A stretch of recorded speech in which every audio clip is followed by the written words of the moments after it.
À Tottenham, Heung-min Son est devenu l'un des tout meilleurs footballeurs de sa génération. Au fil des dribbles, des accélérations et des buts, le Sud-Coréen s'est bâti une solide réputation en Europe. Un exploit sur le vieux continent qui a généralement les yeux rivés vers ses joueurs européens, sud-américains ou africains. Immanquablement, Son est devenu une référence dans l'histoire du football oriental. Mais est-ce réellement suffisant pour être considéré comme le meilleur joueur asiatique de l'histoire? Abonne-toi pour avoir le meilleur du foot en vidéo. Pour commencer, il faut dresser un bref paysage du football asiatique et comprendre où se situe Son à l'intérieur. De grands noms ont marqué les esprits en Orient. Hidetoshi Nakata, champion d'Italie avec la Roma en 2001.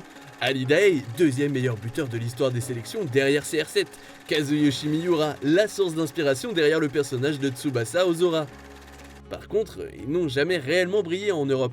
Heung-min Son, lui, a marqué de son empreinte le championnat le plus réputé au monde, la Première Ligue. Une performance jusqu'ici accomplie par un seul de ses prédécesseurs, Ji-sung Park. En fait, c'est le seul véritable concurrent de Son. Shinji Kagawa a lui aussi brièvement scintillé en Occident, mais Park est le premier grand ambassadeur asiatique en Europe. Celui qui a placé la Corée du Sud sur une carte, c'est lui, l'homme de l'ombre de Sir Alex Ferguson et du grand Manchester United des années 2000. Une Ligue des Champions, 4 Premières Ligues, une Super Coupe, 2 League Cup et 2 Community Shield, Park est sans contestation possible le plus gros palmarès de l'histoire du football asiatique. Face à ça, Sonny ne peut pas lutter, car si les distinctions personnelles sont nombreuses pour l'ancien de Leverkusen, il n'a en revanche toujours pas soulevé de titre majeur avec les Spurs. Pourtant, l'attaquant joue régulièrement les premiers rôles en Angleterre et est même parvenu à aller en finale de Ligue des Champions.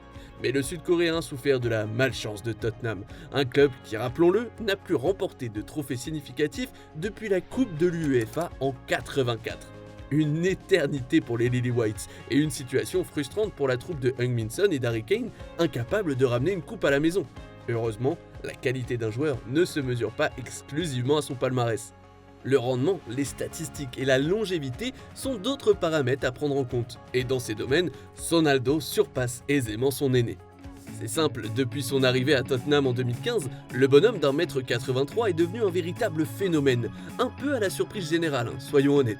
Aux côtés d'Harry Kane, le Sud-Coréen martyrise les défenses de Première Ligue. Pour preuve, le binôme est devenu en un rien de temps le duo le plus prolifique de l'histoire du championnat anglais, devant des pères légendaires comme Drogba Lampard, Henry Pires ou encore Agüero Silva, rien que ça.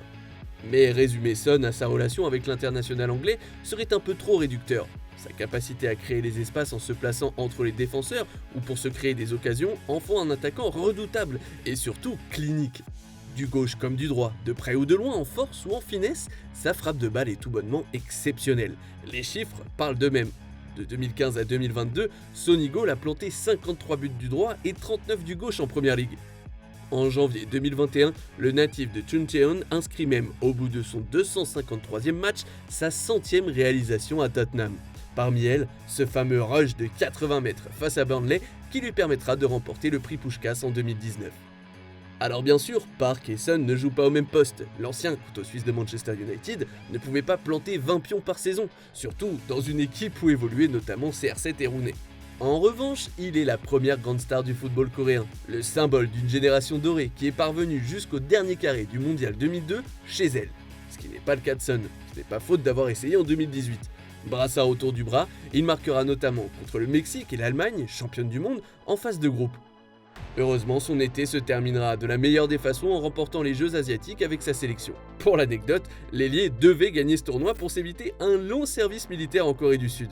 Une situation inédite ou presque dans le monde du football et qui aurait pu le priver des terrains pendant un moment. Finalement, la médaille d'or lui permettra de retourner en Angleterre. Mais revenons-en à notre problématique. Est-ce qu'être ultra performant en club sans remporter le moindre titre empêche de faire partie du gratin? Si c'était le cas, les Di Natale, Le Tissier, Di Baggio ou Kane ne seraient pas considérés comme des grands joueurs. Certains d'entre eux ont été victimes de leur loyauté, d'autres ont été bloqués par leur club ou n'ont jamais eu l'occasion de viser plus haut. Dans le cas de Sonny, il paye son dévouement pour Tottenham. Cela ne l'empêche pas, avec tous les arguments cités, d'être considéré comme le meilleur joueur de l'histoire du football asiatique par beaucoup d'observateurs. Avec sa 11e place au Ballon d'Or 2022, il est d'ailleurs devenu l'Asiatique classé le plus haut dans l'histoire du trophée décerné par France Football. Et c'est justement ce qui marque une rupture entre Son et Park.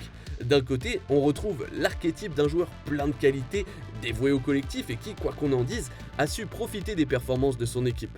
L'autre a plutôt le profil d'un phénomène qui s'est construit au fur et à mesure, pièce après pièce, à l'image de son club et de son compagnon privilégié. Son parcours n'a rien d'une success story hollywoodienne et pourtant, Son s'est hissé parmi l'élite du football européen. Il ne lui reste plus qu'à trouver le chemin du succès collectif pour être considéré comme le meilleur joueur asiatique de tous les temps. Et toi, tu penses que Sonny est le meilleur joueur du football asiatique ? Merci d'avoir regardé notre vidéo. Si tu as kiffé, n'hésite pas à parler de notre chaîne autour de toi, d'aimer, de partager. Quant à moi, je te dis à très vite pour une nouvelle vidéo. Ciao!